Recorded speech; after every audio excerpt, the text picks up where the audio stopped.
नमस्कार। आकाशवाणी जयपुर अजमेर से प्रस्तुत हैं प्रादेशिक समाचार।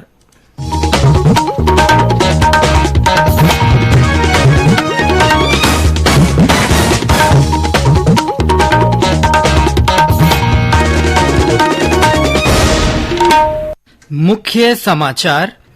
जोधपुर शहर में कर्फ्यू की अवधि को 2 दिन और बढ़ाया। जिला कलेक्टर ने कहा, प्रभावित लोगों को नियमानुसार मुआवजा दिया जाएगा। प्रधानमंत्री नरेंद्र मोदी ने पेरिस में फ्रांस के राष्ट्रपति इमैनुअल मैक्रों के साथ रक्षा, अंतरिक्ष और परमाणु ऊर्जा सहित कई मुद्दों पर द्विपक्षीय वार्ता की। रिजर्व बैंक ने नीतिगत रेपो दर में 40 आधार अंकों की बढ़ोतरी कर 4.4% किया।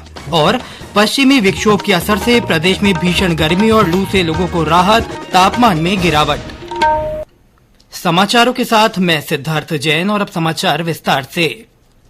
जोधपुर शहर में कर्फ्यू की अवधि को 2 दिन और बढ़ा दिया गया है। अब ये कर्फ्यू 6 मई की मध्य रात्रि तक जारी रहेगा। हालांकि इस दौरान स्कूल और प्रतियोगी परीक्षाओं में शामिल होने वाले विद्यार्थियों, शिक्षकों और इससे जुड़े स्टाफ को आने जाने की छूट दी गई है। साथ ही आवश्यक सेवाओं को कर्फ्यू के दायरे के बाहर रखा गया है।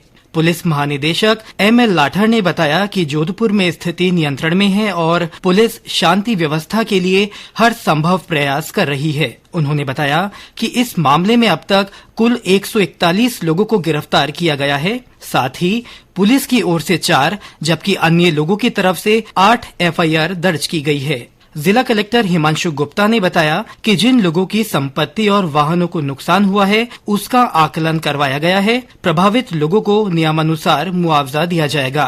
पत्रकार वार्ता में अतिरिक्त पुलिस महानिदेशक कानून व्यवस्था हवा सिंह घुमरिया ने कहा कि मामले में दोषी लोगों को किसी भी हालत में बख्शा नहीं जाएगा।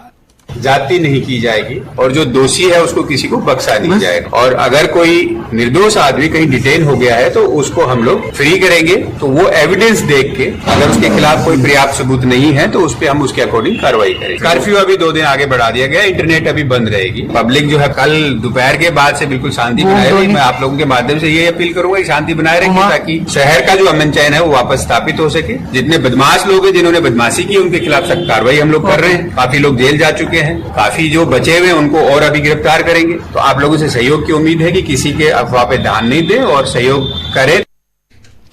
इधर पुलिस और प्रशासन की ओर से शांति समिति की बैठक में उचित आश्वासन मिलने के बाद विधायक सूर्यकांता व्यास और भाजपा के अन्य पदाधिकारियों ने आज से अपना अनशन और धरना स्थगित कर दिया है। वहीं केंद्रीय कृषि राज्य मंत्री कैलाश चौधरी ने जोधपुर में हुई घटना को लेकर कहा कि मुख्यमंत्री दोषियों पर कार्रवाई करने की बजाय भाजपा और RSS पर अनर्गल बयानबाजी कर रहे हैं। उन्होंने कहा कि जोधपुर सहित पूरे प्रदेश में आम आदमी अपने आप को असुरक्षित महसूस कर रहा है।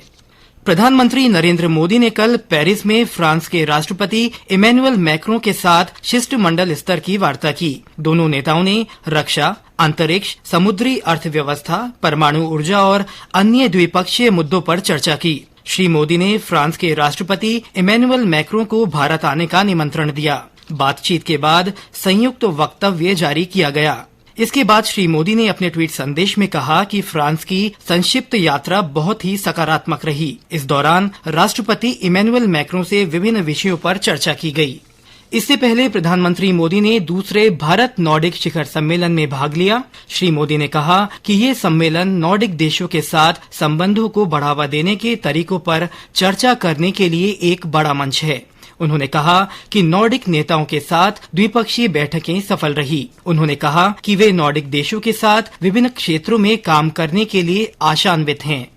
प्रदेश में कल कोरोना संक्रमण के 63 नए मामले सामने आए। इनमें सबसे ज्यादा 48 रोगी जयपुर जिले में मिले। इसके अलावा धौलपुर में 7, अलवर और उदयपुर में 2-2 तथा अजमेर, भीलवाड़ा, जोधपुर और सीकर में 1-1 व्यक्ति में संक्रमण की पुष्टि हुई। इसके साथ ही सक्रिय मामलों की संख्या बढ़कर 468 हो गई है। सर्वाधिक 347 सक्रिय मरीज जयपुर जिले में हैं। हालांकि कल 38 रोगी कोविड संक्रमण से मुक्त हुए। राज्य में कई दिनों बाद कल इस बीमारी से 1 मरीज की मृत्यु हुई। राष्ट्रव्यापी टीकाकरण अभियान के तहत देश में अब तक 189 करोड़ 51 लाख से अधिक कोविड टीके लगाए जा चुके हैं। वहीं प्रदेश में अब तक 10 करोड़ 48 लाख से अधिक कोविड टीकाकरण हो चुका है। 5 करोड़ 61 लाख से ज्यादा को पहली और 4 करोड़ 70 लाख से अधिक को दोनों डोज लगाई गई है। ये समाचार आकाशवाणी जयपुर अजमेर से प्रसारित किए जा रहे हैं। इन समाचारों को आप हमारी वेबसाइट news.air.gov.in पर राजस्थानी में भी पढ़ सकते हैं। समाचारों के ऑडियो बुलेटिन भी वेबसाइट पर उपलब्ध हैं। वेबसाइट पर सोशल मीडिया अकाउंट के माध्यम से ताज़ा जानकारी प्राप्त कर सकते हैं। समाचार अभी और भी हैं, उससे पहले ये संदेश। कंपटीशन की अगर आप कर रहे हैं तैयारी, तो उनके लिए ऑल इंडिया रेडियो पर हम लाए हैं अभ्यास, एक ऐसा कार्यक्रम जिसमें आप पूछेंगे सवाल व्हाट्सएप नंबर 9289094044 पर, या फिर ईमेल करेंगे abhyas.airnews@gmail.com पर, और हमारे विशेषज्ञ देंगे इसका जवाब। आपका अभ्यास हमारा प्रयास। समाचारों में आपका फिर से स्वागत है। भारतीय रिजर्व बैंक ने नीतिगत रेपो दर में 40 आधार अंकों की वृद्धि की है। इसके साथ ही रेपो दर 4.4% हो गई है। भारतीय रिजर्व बैंक के गवर्नर शक्तिकांत दास ने कहा कि वर्तमान आर्थिक स्थिति के आकलन के आधार पर मौद्रिक नीति समिति ने रेपो दर में वृद्धि करने का निर्णय लिया है।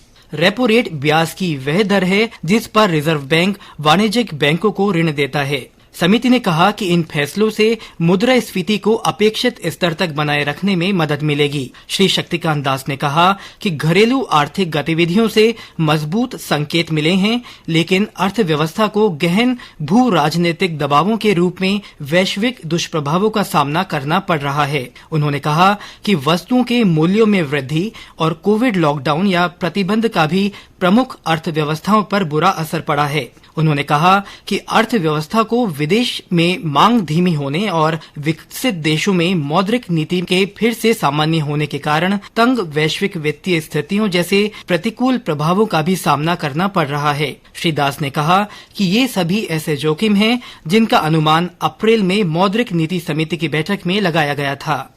केंद्रीय कृषि और किसान कल्याण राज्य मंत्री कैलाश चौधरी ने कहा, बाड़मेर, बालोतरा, बायतू और पचपदरा विधानसभा के विभिन्न ग्रामीण क्षेत्रों का दौरा किया। इस दौरान उन्होंने आमजन से मुलाकात कर उनकी समस्याएं सुनी। इस बीच श्री चौधरी ने जिले के कई गांवों में सामाजिक कार्यक्रमों में भी भाग लिया।